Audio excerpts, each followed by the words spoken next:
Secretary महोदय से उपस्थित लोगों के मार्गदर्शन करें। जोरदार तालियों के साथ स्वागत करें, जोरदार तालियों के साथ।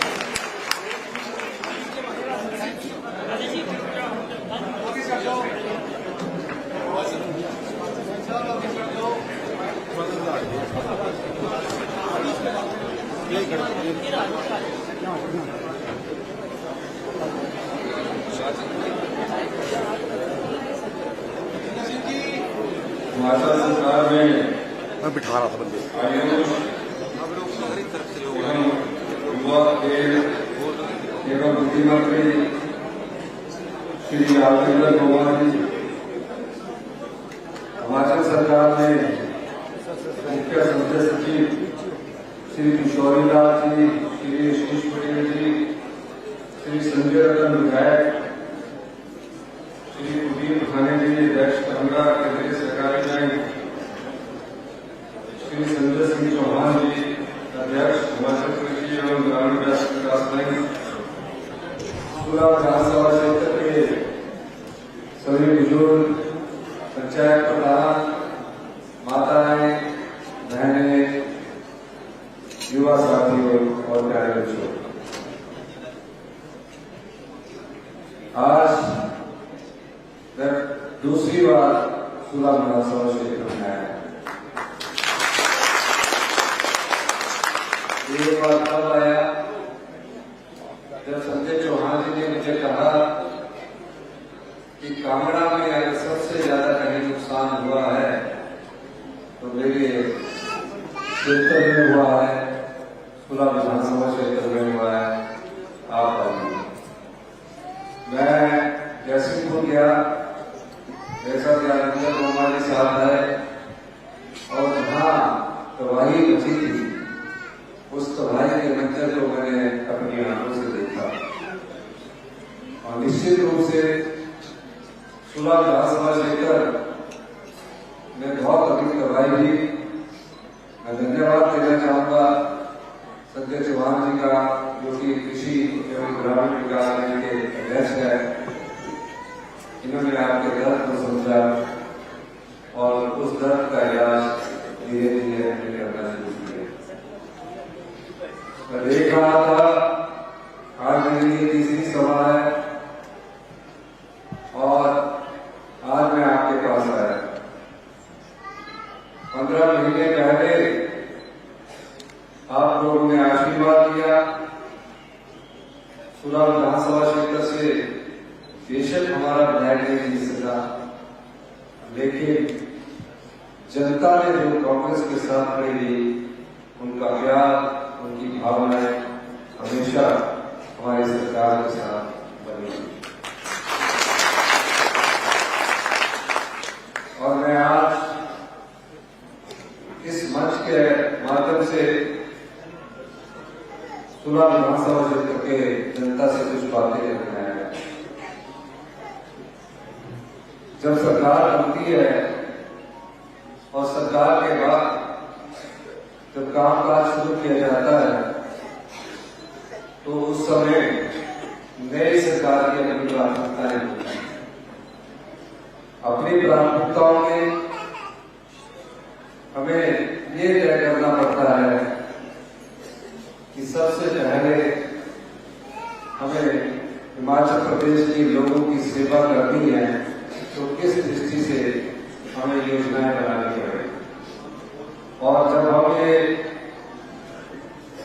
देखना शुरू करते हैं तो सबसे पहले जब योजनाओं की शुरुआत करनी पड़ती है तो ये देखना पड़ता है कि आपके पास क्या योजनाओं को चलाने के लिए धन है कि नहीं है। मुख्यमंत्री बनने के बाद जब अधिकारियों ने मेरे सामने आर्थिक खजाने का हालात रखा तो हमारे पास जो खजाना था उसमें नाम मात्र के पैसे ही बचे हुए।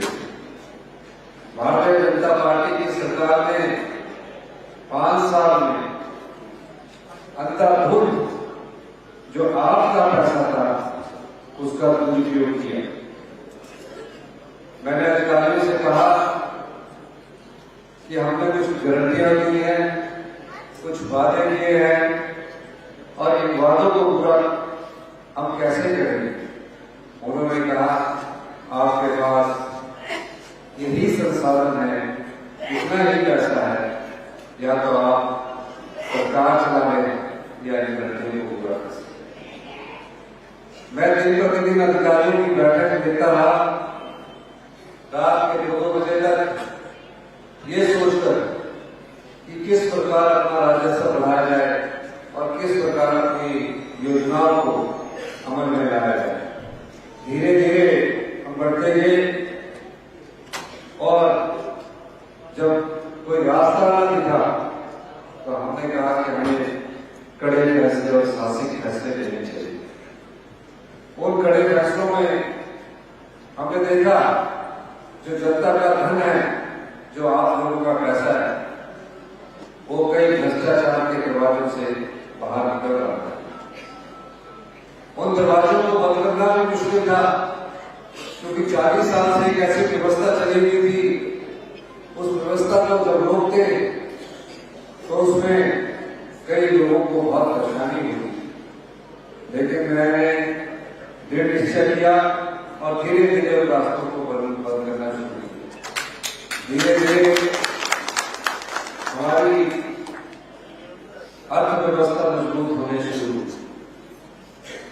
फिर हमने कहा कि हमें अपनी पहली कैबिनेट में जो कांग्रेस पार्टी ने उन सरकारी कर्मचारी और अधिकारियों से वादा किया, उसे निभाना है। वही अधिकारी थे जो भारतीय जनता पार्टी के समय के अधिकारी थे।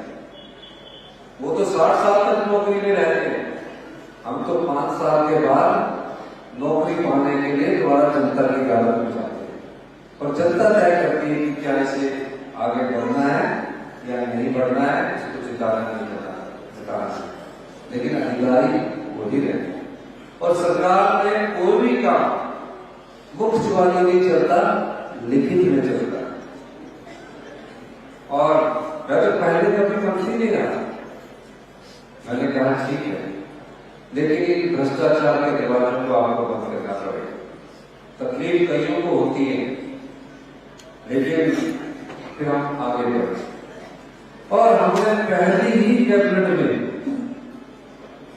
आर्थिक बदहाली के बाद भी 1,36,000 परिवार थे,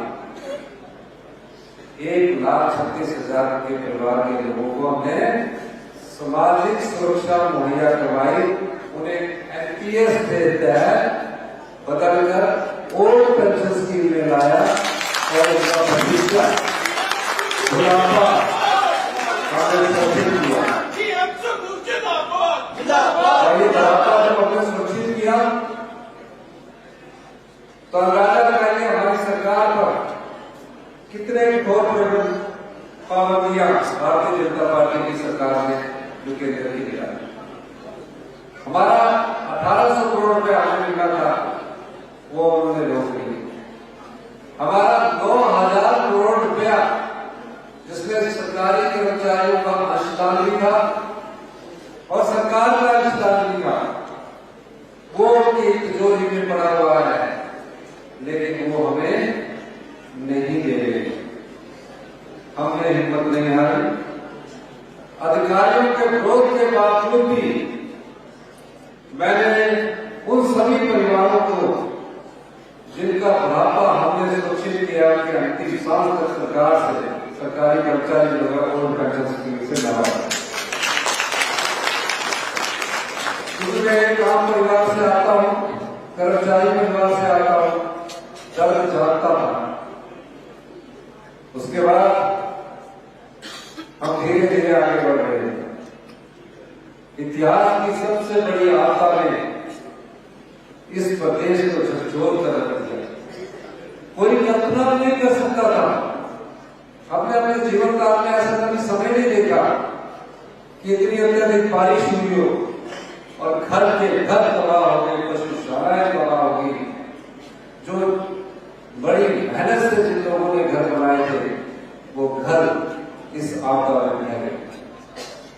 7 जुलाई को सबसे पहले आपदा जिला कुल्लू में आई।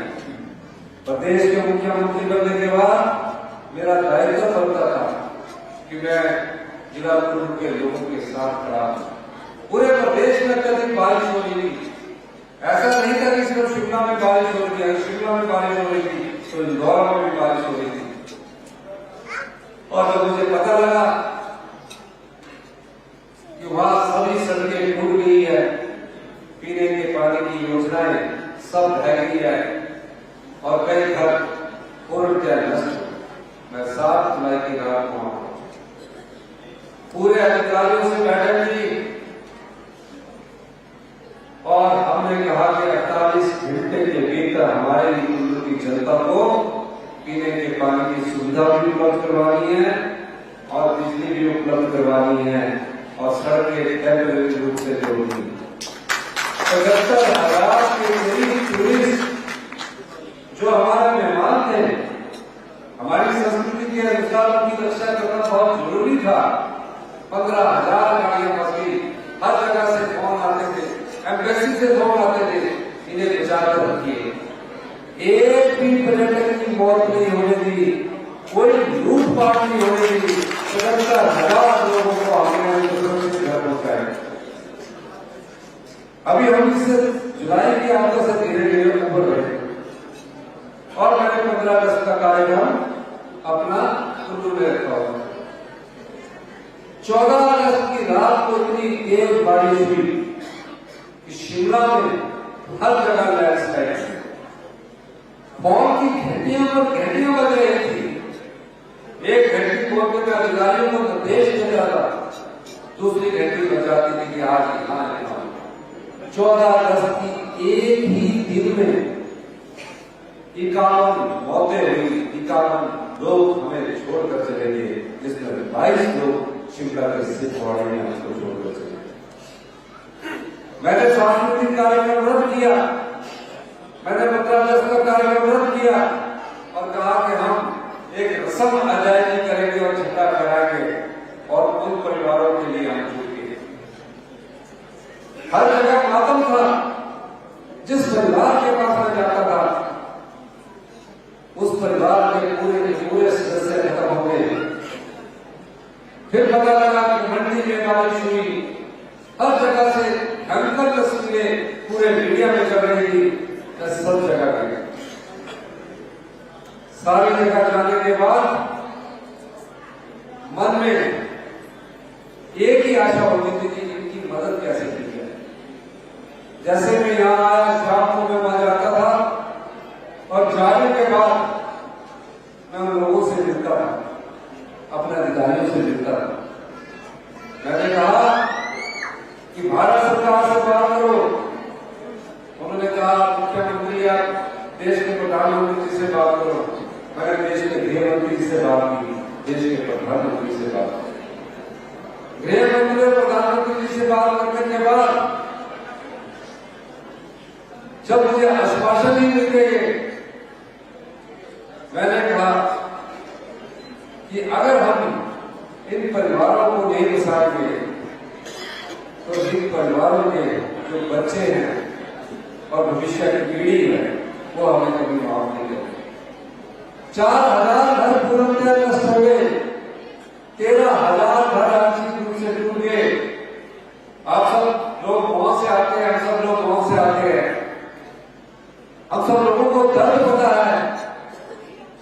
कई महिलाएं मिली कि हम अपने सिर पर ईंट और पत्थर डालकर घर के एक पत्थर की जो चुनाई हुई है उसमें मेरा पसीना बहा हुआ। मैं रात को इस घर में सोई थी, आज मैं इस घर में देखे सिर्फ अपने और अपने बच्चों के और अपने परिवार के सदस्यों की जान बचाने के रहा। इस घर में मेरा जो भी सामान था वो घर भी बह गया, सारा सामान भी बह गया, खाने करके बच्चे रो रहे थे। हमने कहा आप घबराइए मत। मैंने हिंदुस्तान में पहला ऐसा कानून बनाया जहां आपदा प्रभावित परिवारों को गांव में रहने के लिए 5,000 रुपया किराया सरकार देगी और शहर में रहने के लिए 10,000 रुपया और खाने पर ये क्या पर्याप्त था? नहीं, ये पर्याप्त नहीं। फिर मेरी अधिकारियों से बात हुई, मैंने 16,000 परिवारों की मदद करनी है, कैसे मदद की जाएगी? उन्होंने कहा कि 16,000 परिवारों को जिनके घर पूर्णतः 4,000 घर नष्ट हो गए हैं, उनको भारत सरकार की और राज्य की सरकार के नियम के अनुसार ही सिर्फ 1.5 लाख रुपया मिलता है। मैंने कहा कि 1.5 लाख रुपये में मकान नहीं बनाया जा सकता, इसको बढ़ा दिया जाए। तो कभी अधिकारी कहे कि 3 लाख कर देते हैं, कभी अधिकारी कहे 2 लाख कर देते हैं। मैंने अंदाजा लगाया, क्योंकि हम जब अपना घर बनाते हैं तो कितना खर्चा होता है, लेकिन इतना पैसा तो सरकार की तरफ से मिले ताकि उसकी आत्मसंतुष्टि मिले। वो मुझे कानून पढ़ाने नहीं पड़े, वो मुझे नियम दिखाने नहीं पड़े। मैंने कहा हिमाचल प्रदेश में इतिहास की सबसे बड़ी आपदा आई है और एक आम परिवार से निकला मुख्यमंत्री इस कुर्सी पर पहुंचा है, और मैं जानता हूं जिनके घर में आपदा आई है उनके दिल पर क्या बीती होगी, क्योंकि मुझे उस दर्द का एहसास है, मुझे उस पीड़ा का एहसास है। इन चीजों को देखते हुए मैंने कहा नियम बदलो, कहते नहीं बदल सकते, कानून बदलो, वो कहते नहीं बदल सकते। मैंने उनकी कानून की किताब पढ़ी, क्योंकि मैं खुद बहुत गया हुआ, रात को पढ़ा और मैंने कहा इस कानून को बदलो। हमने उन आपदा प्रभावित परिवारों के लिए कानून बदल दिया, और जहां 1.5 लाख रुपए की आर्थिक सहायता होती थी वहां उन्हें 7 लाख रुपए की आर्थिक सहायता दी। ये कोई और नहीं सोच सकता था, ये मैं इसलिए सोच सका क्योंकि मैंने आप जैसे परिवारों से निकलकर अपनी राजनीति की शुरुआत की। आप जैसे घर से उठकर हमने राजनीति की शुरुआत की। फिर आम आदमी को क्या तकलीफ है, किसान को क्या तकलीफ है, कौन से कानून ऐसे हैं जिससे आम आदमी परेशान रहता है? हमने स्टडी की कि राजस्व के जो कानून है, हमारे लोग पटवारियों के पीछे घुमा करते हैं, कभी तकसीम के लिए घुमा करते हैं। मैंने राजस्व कानूनों में बदलाव किया। उस कानूनों में बदलाव करने के बाद आज पटवारी आपके पीछे घूम रहे हैं। 90,000 इंतजार अभी तक हो चुके हैं। शिक्षा क्षेत्र की बात आई, शिक्षा क्षेत्र में हमारा क्या स्तर है?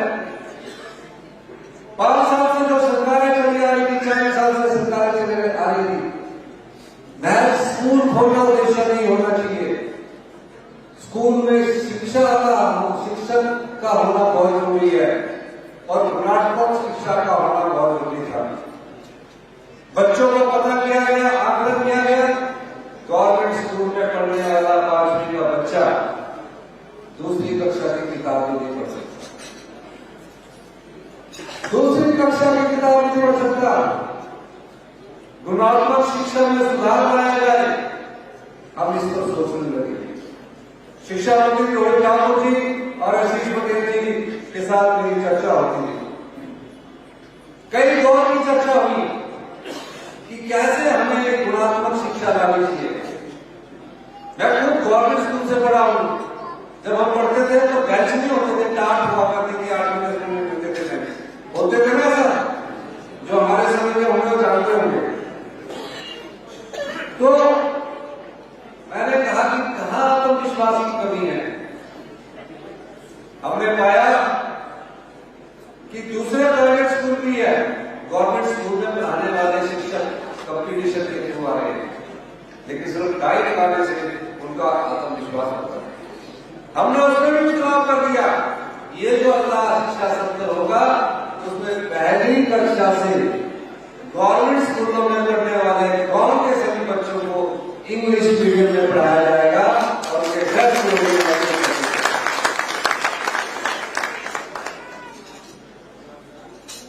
कभी आपने सोचा है कि ये योजनाएं कैसे हमारे ध्यान में आती है, इन अनुभवों को हमने महसूस किया है। आम परिवार से उठकर, किसान परिवार से उठकर जब हम राजनीतिक जीवन में थे तो ये चीजें मैं समझता था, देखता था, और उसके बाद आज मैं आपकी मदद करने के लिए इस कुर्सी पर बैठा हूं। हमारा दूसरा बजट पेश हुआ, दूसरे बजट में हम लोग सी योजनाएं लेकर आए। मैंने कहा कोई भी प्रदेश आत्मनिर्भर नहीं कर सकता जब तक उसके गांव में रहने वाले किसान आत्मनिर्भर ना बने, उनके हाथों में पैसा ना पहुंचे। अगर हमें हिमाचल को 2027 तक आत्मनिर्भर बनाना है तो हमें ग्रामीण अर्थव्यवस्था को मजबूत करना है। इस दिशा से मैंने काम करना शुरू किया। अभी दूसरा बजट पेश कर रहा हूं और बजट की लिखा जा रहा था। हमने कहा गांव में जो किसान है उसके पास अगर गाय है या भैंस है, वो अगर दूध पैदा करता है तो उसे दूध का सही मूल्य मिलेगा। मैंने मिल्क फेडरेशन से पूछा, कहते हैं जी हम तो 32 रुपए का किलो दूध पीते हैं और उसमें भी फैट देते हैं। कितने फैट हो गए? मैंने दूध का मूल्य 2 रुपए बढ़ा करता था, मैंने ऐतिहासिक 13 रुपए की बिक्री गाय के दूध से की। 45 रुपए किलो के हिसाब से हिमाचल प्रदेश सरकार गाय का दूध देगी। 45 रुपए से ऊपर वो पशुपालक बाजार में दे सकता है। उसी तरह 32 रुपए ही किलो भैंस का दूध खरीदा जाता था। मैंने उसमें 23 रुपए की वृद्धि करके 55 रुपया उसका मिनिमम स्टोर प्राइस किया कि 55 रुपए से ऊपर जो पशुपालक है वो बाजार में बेचेगा तो सरकार उसे।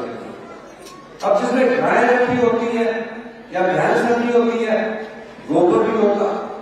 मैंने कहा यूरिया युक्त खेती को बंद करने के लिए गोबर आधारित खेती जो भी किसान करेगा वो उससे हम जरूर 40 रुपए किलो खरीदेंगे और मक्की 30 रुपए किलो खरीदेंगे। ये बजट बात ताकि आपके हाथ में पैसा पहुंचे।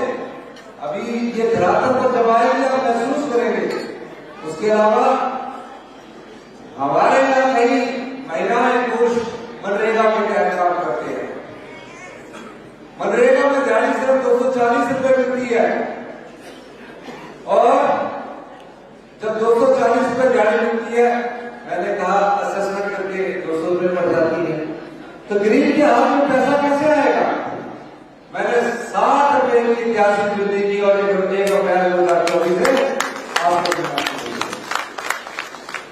इसी बजट में हमने कहा कि बुजुर्ग जो 70 साल से ऊपर की उम्र पार कर चुके हैं उनको किसी पर निर्भर न रहना पड़े।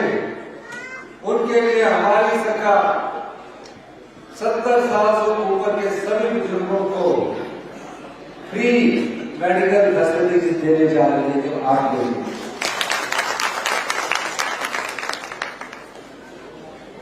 ये सब योजना आपके लिए जो विधवाएं हैं,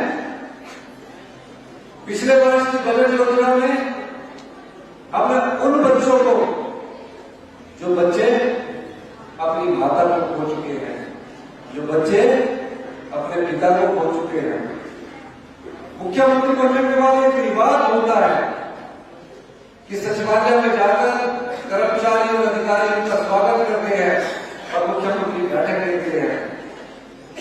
वह रिज के ऐतिहासिक मैदान पर मुख्यमंत्री की शपथ लेने के बाद अनाथ आश्रम में वहां बेटियों से मिला, उनके रहने का धन देखा, उनके खाने का धन देखा। उनके टीचर सामने खड़े थे, बोल नहीं पा रहे थे, लेकिन उनकी अंदर की पीड़ा को मैंने समझा और मैंने उसी दिन फैसला किया इनका पालन पोषण पैदा होने से लेकर 27 साल की उम्र तक सरकार करेगी। और हिमाचल प्रदेश हिंदुस्तान का पहला राज्य बना जहां जो बच्चा पैदा होने के बाद अपनी माता पिता को खो चुका है या 27 साल से पहले खो चुका है, उसकी पूरी शिक्षा का खर्च सरकार देगी, चाहे वो डॉक्टर बने, इंजीनियर बने या और प्रोफेशनल बने। यही नहीं, उसको 4,000 रुपया हर महीने पॉकेट मनी भी मिलेगी। जो 1 साल का बच्चा होगा उसको 2,500 रुपया उसके अकाउंट में जमा होगा। शादी करने के लिए 3 लाख रुपया मिलेंगे।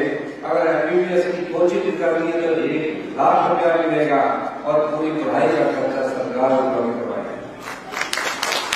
लेकिन मान लीजिए उन बच्चों ने कोई बोला नहीं। दूसरा मैंने इस बजट में जो हमने अपना चोर दरवाजे से पैसे बंद किए थे, पता किया कि हिमाचल प्रदेश में कितनी विधवाएं हैं। कुछ विधवाएं 60-70 साल से ऊपर की है, कुछ विधवाएं युवा पीढ़ी में विधवा हो गई है। हमने फैसला किया कि इस बजट में 1,15,000 विधवा बच्चों के, जो विधवा माताओं के या बहनों के बच्चे हैं, उनकी सारी पढ़ाई का खर्चा, पहली कक्षा से लेकर PhD तक का खर्चा, डॉक्टर तक का खर्चा, इंजीनियर तक का खर्चा, नर्सिंग तक का भी खर्चा हिमाचल प्रदेश सरकार अपने संसाधनों में बंद कराएगी। फिर कोई गरीब विधवा महिला है जिसकी आय 2.5 लाख रुपए से कम है, उसको हम 3 लाख रुपया मकान के लिए उपलब्ध कराएंगे। ये सब योजनाएं आपके दूसरे बजट और इस बजट की प्रक्रिया से हम आगे बढ़ रहे हैं। बजट पास होना 27 तारीख को कुछ कांग्रेस पार्टी के विधायकों ने अपनी पार्टी से गिरफ्तारी कर, जब अपने विधानसभा क्षेत्र से चुनकर आए तो कांग्रेस के हाथ का निशान चाहिए था। कांग्रेस की विचारधारा, हाथ के निशान को लेकर तो वो जनता के पास गए और जब पार्टी से चुनकर विधायक बन गए तो वो भारतीय जनता पार्टी को अपना वोट दिए। पार्टी को उन्होंने धोखा दिया। अब जब पार्टी को धोखा दिया तो 28 तारीख को हमारा बजट प्रस्तुत होना था, जिसको उनको पास करना। अगर बजट पास ना होता तो सरकार गिर जाती और सरकार गिराने की पूरी साजिश भारतीय जनता पार्टी के नेताओं के साथ मिलकर बनी थी। मैं बजट के बाद मुख्यमंत्री ने बजट के रिप्लाई देना होता है जब विपक्ष के लोगों ने सवाल कर रखे होंगे। मैं अभी तैयारी कर रहा था, अधिकारियों के साथ कर रहा, टीवी में खबर चली कि मुख्यमंत्री जी ने इस्तीफा दे दिया। मैं खबर तो देख रहा और मैं आप लोगों का बजट पास करवाने के बारे में सोचता था। मैं ये नहीं सोच रहा था कि मेरे बारे में बाहर क्या चल रहा है, मैं आपकी चिंता करके सोच रहा था कि मैं ये बजट पास करवा। जब पूरे नेशनल मीडिया में चला, फिर मुझे किसी हमारे विधायकों ने राय दी कि आप भी स्पष्टीकरण दीजिए। मैं वहां आया और मैंने कहा मैंने कोई इस्तीफा नहीं दिया, मैं योद्धा हूं, अंत तक इस लड़ाई में लड़ूंगा और संघर्ष की लड़ाई में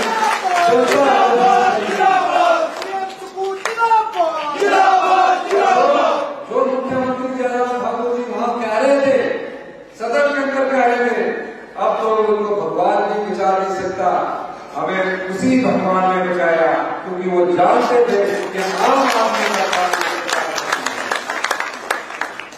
और जो विधायक जनता के बल पर चुनकर आए, कांग्रेस पार्टी के हाथ के निशान पर चुनकर आए, उनका अपना कोई वजूद नहीं है। अगर वजूद है तो 1000 लड़के जीत कर आते, जीत कर आए और मुख्यमंत्री की कुर्सी हटाने के लिए, सत्ता हटाने के लिए नोटों का सहारा लिया। क्या ऐसे लोगों को, ऐसी पार्टी को आप माफ करेंगे? करेंगे कि नहीं करेंगे? हाथ खड़ा करके बताइए, सारे हाथ खड़ा करके बताइए। क्या ये हिमाचल की संस्कृति है? हिमाचल देवभूमि है और इस देवभूमि में जो हमारी संस्कृति का अपहरण पैसे के दम पर करेगा, हिमाचल की जनता उसका कभी साथ नहीं देगी। और जो भी लोकतंत्र की हत्या करने की कोशिश पैसे के दम पर करता है, जो भी तानाशाह हथकंडे करते हथियाकर सत्ता की कुर्सी को पकड़ना चाहता है, लोग कभी उसे माफ नहीं करते। हम तो संघर्ष की राजनीति से निकले हैं। संघर्ष हमारे जीवन में छात्र जीवन से चला है। कभी सत्ता की भूख हमें नहीं गई, लेकिन जिस कुर्सी पर आज आपका आदमी बैठा है, वो एक आप परिवार से लेकर कर बैठा है, आपके भावनाओं से ऐसे भ्रष्टाचारी जो सत्ता हथियाने के लिए पैसों का इस्तेमाल करते हैं, क्या आप समझ सकते हैं? ये भारतीय जनता पार्टी के लोग आपकी समस्याओं का निदान करेंगे? कभी नहीं करेंगे। और जो लोग इनके साथ मिलकर मुख्यमंत्री की कुर्सी को हथियाना चाहते हैं, वो सिर्फ अपना मकसद होगा। आप ही से पैसा लूटेंगे और उसी पैसे के द्वारा सत्ता की कुर्सी को हथियाना चाहेंगे। इसलिए आप लोगों को सजग रहना है। और इस संस्कृति को जो पहली बार हिमाचल प्रदेश में भारतीय जनता पार्टी के नेताओं द्वारा की गई है, जब जनता के बल पर सत्ता हासिल नहीं करते, तब नोट के दम पर सत्ता हासिल करने की जो कोशिश भारतीय जनता पार्टी और विधायकों ने की है, क्या आप उसे माफ करेंगे? जोर से बोलिए, क्या करेंगे कि नहीं करेंगे? तो हाथ खड़ा करके बोलिए। ऐसे लोग आपसे पैसा निकालकर आप पर इस्तेमाल करते हैं। हमने 15 महीने साल सरकार ने 500 करोड़ रुपया आपके लिए भेजा है। मुझे अधिकारी बोलते थे कि हर महीने हर साल आप बजट में सभी के बढ़ा देते हो, चाहे आशा वर्कर है, चाहे एसएमसी वाले हैं, कंप्यूटर टीचर वाले हैं, प्रधान है। मैंने कहा, जो हम चोर दरवाजे से जो पैसा बाहर जाता था, उसको जब हम रोकते हैं तो मुझे अपनी जनता को बांटना है। फिर देखिए, हमने सभी प्रकार के समाज के लोगों का ख्याल रखा। जो कई लोगों ने बोला कि तो चुनाव का बजट है, मैंने कहा चुनाव तो 2027 में आएंगे, हमारे लोगों की और आर्थिक समृद्धि होगी। और हमने अपनी बहनों के लिए जो पैसा हमारा बचा था, हमने कहा हमारी बेटी जो 18 साल से अधिक की उम्र पार कर चुकी है, उसके जीवन में जब तक अंतिम सांस रहेगी, वो जब तक जीवित रहेगी, 80 साल की उम्र हो, 100 साल की उम्र हो, हिमाचल प्रदेश सरकार हर महीने उसे 1500 रुपया देगी। कौन ऐसे कहता है? हमने कहा था, हमने पैसा बचाया। ये पैसा आपका है, ये आपका पैसा है जो भ्रष्टाचार के चोर दरवाजे से बाहर जा रहा था, जिस पर हमने प्रतिबंध लगाया। और मैं आज दावे के साथ कह सकता हूं, भगवान के आशीर्वाद से, देवी देवताओं के आशीर्वाद से और हिमाचल प्रदेश की जनता के आशीर्वाद से हमारी सरकार पूरे 5 साल पूरा करेगी। और जब 5 साल पूरा करेगी, हिमाचल प्रदेश आत्मनिर्भर हिमाचल प्रदेश होगा। और 2035 तक हिमाचल प्रदेश हिंदुस्तान का सबसे समृद्धशाली और अमीर राज्य है। हम लोग राजनीति में सेवा करने के लिए आए, हम राजनीति में पैसा कमाने के लिए नहीं आए। मुझे पता है, मैंने अपने जीवन की पूंजी जब आपदा आई, मैंने कभी सोचा भी नहीं था कि जब छोटे छोटे बच्चे गुल्लक लाके अपने पैसे मुझे दान करेंगे। मेरा मन को देखकर भावहीन हुआ और मैंने अपनी जो पूंजी थी 51 लाख रुपया आपदा प्रभावित परिवार को कहना नहीं चाहता था, लेकिन जो लोग टिकाऊ होते हैं। जो लोग पैसे के दम पर राजनीति करना चाहते हैं, जो लोग चुनावों से पहले आके पैसा खर्च करते हैं, उनकी नीयत साफ नहीं होती, वो सिर्फ कुर्सी प्राप्त करते हैं और इस तरह बिक जाते हैं। और बिकने के बाद जब उनके मन में डर आता है तो कभी पंचकूला के ललित भूगर्भ में ठहरे हुए हैं, कभी गंगा मैया के हरिद्वार लेंगे और बोल रहे कि अपने पाप धो लें। गंगा मैया बोलती है कितने पाप आपने कर दिए, तुम्हारे पाप तो धुल ही नहीं सकते। तुमने तो अपने विधानसभा क्षेत्र की भावनाओं से खिलवाड़ किया, उन्होंने पार्टी को तोड़ दिया, कांग्रेस को तोड़ दिया और तुमने जिस पार्टी को हराया उसी पार्टी के साथ तुम गए। फिर उसके बाद भाग्य ऋषिकेश चले गए। अब पता लगा तुम तोड़ के थक गए तो कईयों की चाल भी बदल गई है। जब घर दिल में होता, जब चोरी की हो तो ऐसे ही भागना पड़ता है। आजकल वो गुरुद्वारा में गए, सुप्रीम कोर्ट में गुहार लगा रहे हैं, पर एक बार भगवान भी उनको माफ नहीं करेगा। जो धोखा देते हैं और जो बिक जाते हैं, हमारे सब की जनता उनको सबक सिखाएगी, यही मेरा मानना। तो क्या आप सबक सिखाओगे? दोनों हाथ बाहर वाले में खड़े करो, क्या करोगे? बाहर वाले में खड़े कर रहे। मैं यही कहना चाहता हूं, संजय चौहान कोई विधायक नहीं है, 30 साल से कांग्रेस पार्टी के साथ जुड़े हुए हैं। यूथ कांग्रेस से एसएससी लॉ किया, जब मैं यूनिवर्सिटी पढ़ता था उन्होंने लॉ किया, प्रैक्टिस की। एक शरीफ इंसान। जब हमारे यहाँ से उम्मीदवार सुमैया जी का देहांत हो गया, उसके बाद हमने इनको बोला कि आप यहाँ पार्टी का कार्य करें और मुझे खुशी है आज इस सरकार का जनता का। उन्होंने जो भी घोषणाएं की है उन सबको मैं पूरा करता हूँ।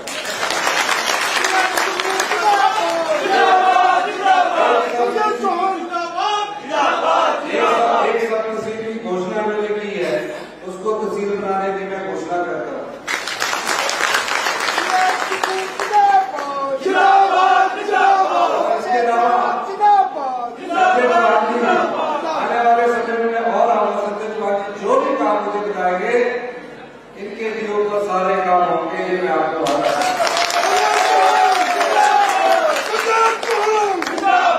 इन्होंने कुछ महिला मंडलों के नाम दिए हैं, क्योंकि महिला मंडलों को 20-20 हजार का देना है। 100 महिला मंडलों के नाम दिए, मैं 20 हजार का 100 महिला मंडलों को देने की भी घोषणा करता हूँ। अंत में अभी आपको जो पैसे के दम पर सत्ता हथियाना चाहते हैं, लोकतंत्र की हत्या करना चाहते हैं, उनको सबक आप लोग आने वाले लोकसभा में सिखाएंगे कि सिखाएंगे? हम अपनी संस्कृति को बचाएंगे कि नहीं बचाएंगे? हमारी संस्कृति ईमानदारी की संस्कृति है और जो ईमान बेचकर, अपना ईमान बेचकर जो राजनीति करते हैं दूर भगाएंगे कि नहीं करेंगे? बहुत बहुत धन्यवाद। जय हिंद। बहुत आभार महोदय। जिला कार्यकारिणी भी आपको सम्मानित करना चाहते हैं। आगे से सदस्य हैं और उनकी टीम से जिला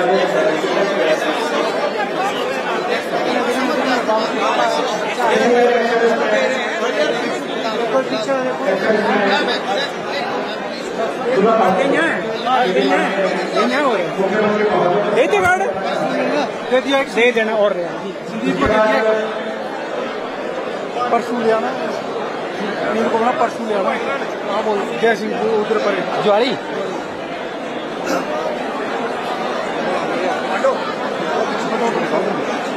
निकल रहे जून को निकालो।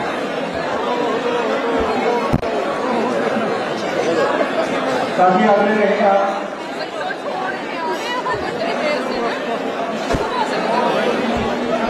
छोटे बच्चे छोड़